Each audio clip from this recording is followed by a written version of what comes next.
Assalamualaikum warahmatullahi wabarakatuh.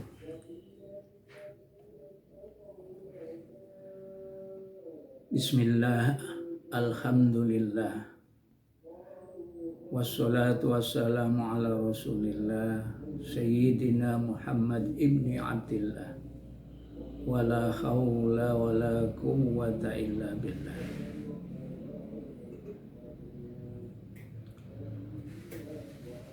Kaum muslimin, muslimat, rahimakumullah. Marilah dalam kesempatan yang baik ini kita senantiasa bersyukur kehadirat Allah Subhanahu wa taala dengan kalimat alhamdulillahirabbil alamin. Allah sudah memberikan berbagai macam kenikmatan kepada kita semua, terutama kenikmatan berupa iman dan Islam yang masih ada di dalam jiwa kita, kenikmatan umur yang bisa sampai di bulan suci Ramadan, dan juga kenikmatan sehat walafiat sehingga bisa melaksanakan berbagai macam aktivitas ibadah, terutama di bulan suci Ramadan yang mulia ini. Mudah-mudahan kenikmatan yang diberikan oleh Allah kepada kita ini kita bisa menggunakan sesuai dengan yang diinginkan oleh Sang Pencipta Allah Subhanahu wa taala. Salawat dan salam mudah-mudahan tetap tercurahkan pada junjungan kita Nabi Agung Nabi Muhammad sallallahu alaihi wasallam dengan kalimat Allahumma sholli ala sayyidina Muhammad wa ala ali sayyidina Muhammad. Mudah-mudahan kita semua termasuk umat yang dicintai oleh baginda Nabi, dan juga termasuk umat-umat yang nanti berhak untuk mendapatkan syafaat dari Rasulullah Muhammad sallallahu alaihi wasallam. Kaum muslimin, muslimat, rahimakumullah. Dalam kajian ini Al-Fakir ingin menyampaikan sebuah hadis dari baginda Rasulullah Muhammad sallallahu alaihi wasallam yang menjelaskan keutamaan bagi orang yang mau sholat berjamaah, kemudian dilanjutkan duduk di dalam masjid taklim, kemudian mendengarkan ilmu dan mau mengamalkan dalam kehidupan sehari-harinya.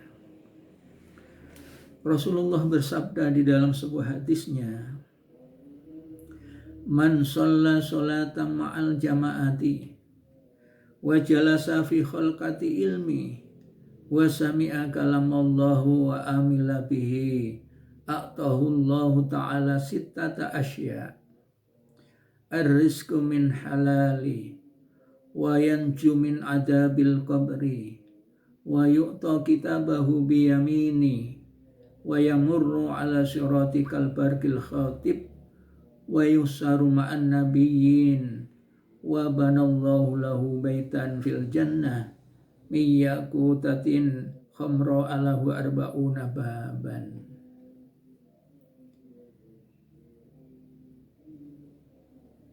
Man sholla sholata ma'al jama'ati, barang siapa yang mau melaksanakan sholat dengan berjamaah,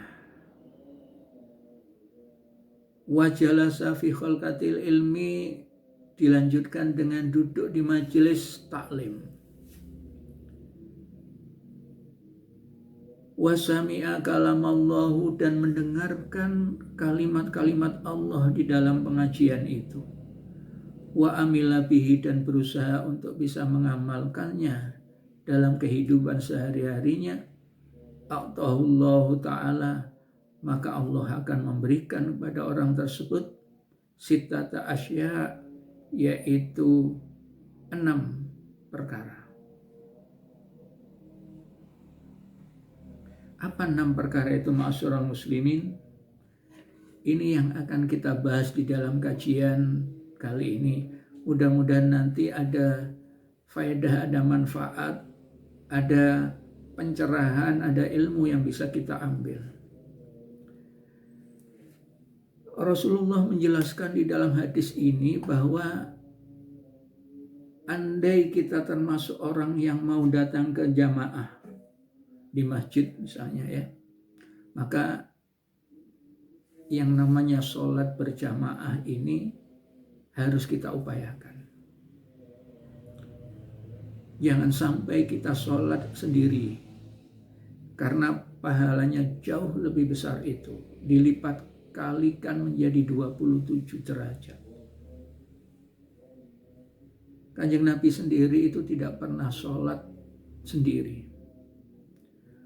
Bahkan saking senangnya jamaah, ada seorang ulama salaf ya, ketika ketinggalan sholat jamaah, maka orang ini mencari orang yang bisa diajak untuk jamaah. Karena itu menunggu beberapa saat agar ada orang yang datang mau sholat, mau diajak dengan jamaah.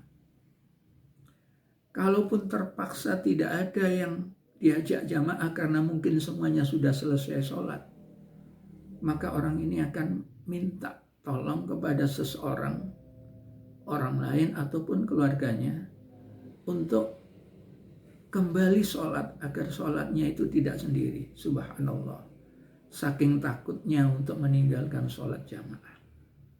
Nah, orang yang senantiasa istiqomah sholat jamaah, kemudian kebetulan di situ ada pengajian ilmi, ada tempat pengajiannya, kemudian mendengarkan dalam dalam kajian-kajiannya, isi pengajiannya itu adalah firman-firman Allah, kalam-kalam Allah. Kemudian orang tersebut berusaha melaksanakan, mengamalkan apa yang dia dapatkan dari tempat pengajiannya itu dalam kehidupannya sehari-hari. Allah menjanjikan akan memberikan 6 pahala untuk orang-orang tersebut. Yang pertama, ar-rizqu min halali, maka Allah akan menjamin, akan memberikan kepada orang yang senang berjamaah dan hadir di majelis ta'lim, mendengarkan isi pengajian dan mengamalkannya.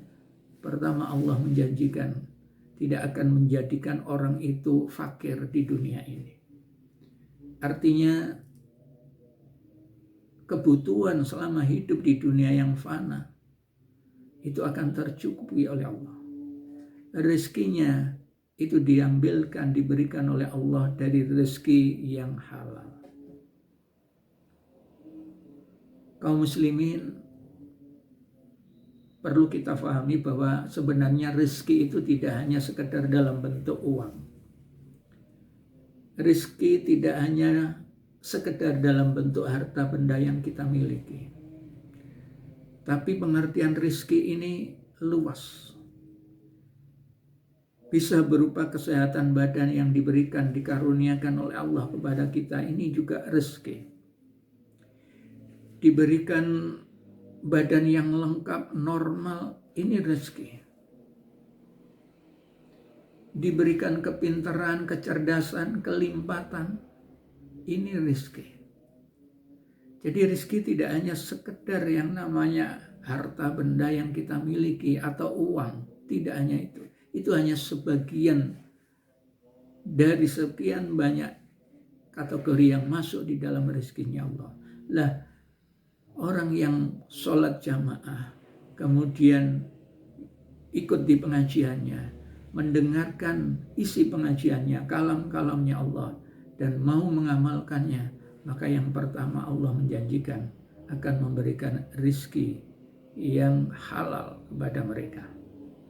Dan akan mencukupi semua kebutuhan selama dia hidup di dunia yang fana ini. Itu yang pertama. Yang kedua, wa yanju min adzabil qabri, maka orang yang senang berjamaah kemudian dilanjutkan dengan hadir di majelis ta'lim, mendengarkan firman atau kalam Allah, kemudian mengamalkan dalam kehidupan sehari-harinya, maka pahala yang kedua yang diberikan oleh Allah kepada mereka akan diberikan keselamatan ya dari azab kubur, dari siksa kubur. Kaum muslimin, salah besar kalau kita mengatakan bahwa hidup di dunia ini adalah kehidupan yang terakhir. Sehingga kalau sudah selesai, kalau sudah meninggal, selesai urusan. Tidak. Ini masih di dalam separuh langkah kita di dalam mengarungi kehidupan ini.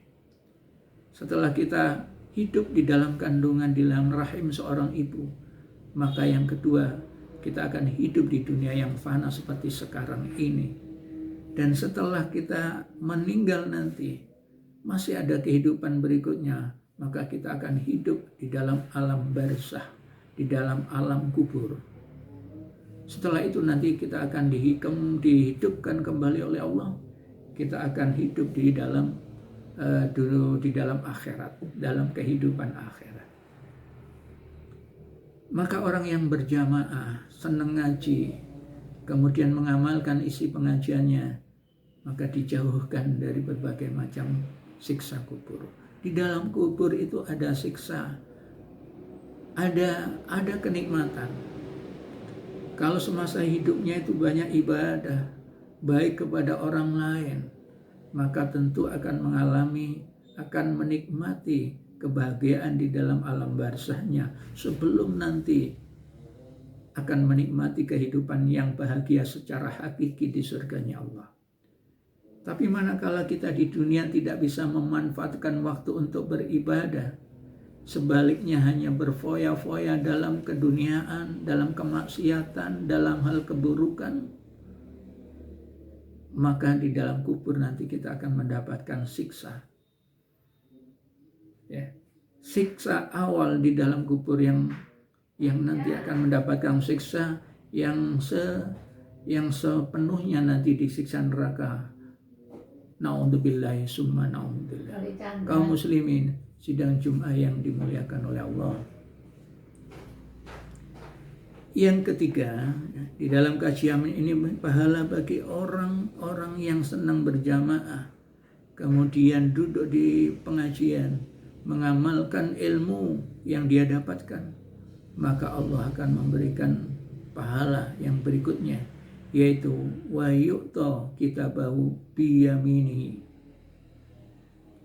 akan menerima kitab catatan amal dengan tangan kanan. Kaum muslimin, semua manusia di dunia ini nanti akan mendapatkan rapot amal dari Allah Subhanahu wa taala.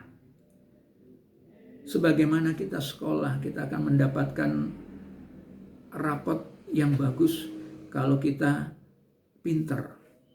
Kita akan mendapatkan nilai merah kurang kalau kita kurang. Maka dalam kehidupannya di hadapan Allah kita juga demikian. Kalau kita banyak ibadahnya, maka nilai-nilai ibadah kita nanti akan bagus di hadapan Allah. Kita akan menerima rapot dari Allah dan kita akan terima dengan tangan kanan. Ini menandakan rapotnya bagus, catatan amal yang baik. Sedangkan untuk yang kurang bagus, maka akan menerima buku catatan amal ini dengan tangan kiri. Dan yang lebih parah, ada yang menerima itu dengan membalikkan badannya. Ini yang sangat-sangat jelek sekali. Dan itu tanda-tanda orang yang nanti akan masuk di dalam nerakanya Allah Subhanahu wa ta'ala. Ini 3 pahala yang diberikan oleh Allah pada orang yang senang berjamaah, hadir dalam pengajian, kemudian mendengarkan kalam-kalam Allah, memperhatikan isi pengajian dan mengamalkan dalam kehidupan sehari-harinya. Allah memberikan pahala 6 yang dalam kajian yang kali ini hanya kita bahas 3-nya nanti dalam kajian-kajian berikutnya. Demikian kaum muslimin yang bisa saya sampaikan, mudah-mudahan menjadi ilmu yang manfaat, ada guna dan manfaatnya. Ada kurang lebihnya mohon maaf. Kalau itu ada kebenaran semata-mata dari Allah, ada kekurangan itu dari Al-Fakir. Wassalamualaikum warahmatullahi wabarakatuh.